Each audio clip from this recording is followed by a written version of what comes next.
mga kaibigan, mga kapatid, mga katrabaho, mga ka-worker. So ito, problema, hindi siya gumagana. Ayan, kaya gumalaw. Ayan. So ito ay 966 na shovel. So wala siya, ayaw talaga gumana kahit na ayan, i-off ko, tapos on, wala talaga. So gagawa natin ng paraan, tingnan natin kung mayayari. For sure, or make it sure na kung ano yung problema, kailangan natin gamitan ng diagnostic. Ayan. So, kasi hindi natin ma-direct kung nasa ng problema, pero parang alam ko na kasi may pilot solenoid to nandun sa harap mo. Nandyan siya sa ilalim na yan. Ang problema, medyo naranganin yung posto, buti nakangat na konti, may space pa siya. So check ko na lang muna. Okay, kadami sa mapapansin nyo. Ayun yung pilot solenoid. Pilot solenoid nasa harap mo siya. Okay, so ito yung bucket.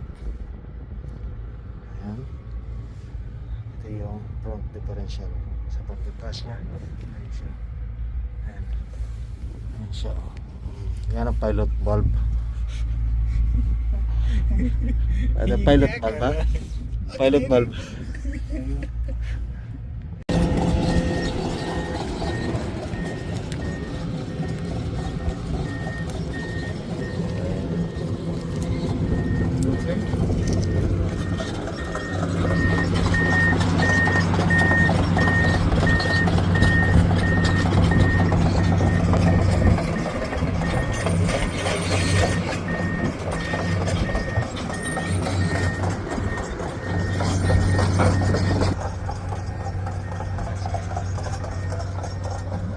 Ayan, malapit na matapos. Medyo talagang almost damaging na yung harness. So, nire-repair pa. Pero patapos na. Ayos naman, hindi nasira yung pilot solenoid. Akala ko pa sira. So, putol lang yung wire, pero yung wire niya nababalatan na. O kung saan nabalatan na yung iba. Kaya kailangan mo nang lagyan ng tape para hindi magka-short.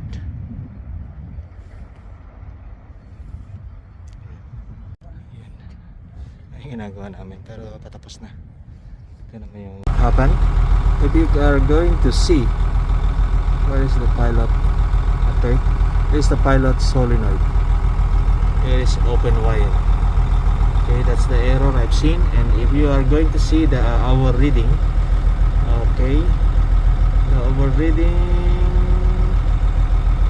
that is 371. If you compare them, and the reading is ours.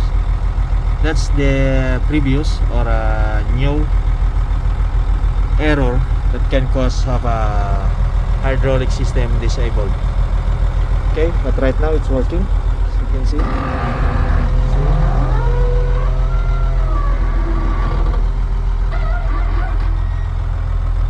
Okay, so that's it. Thank you for watching.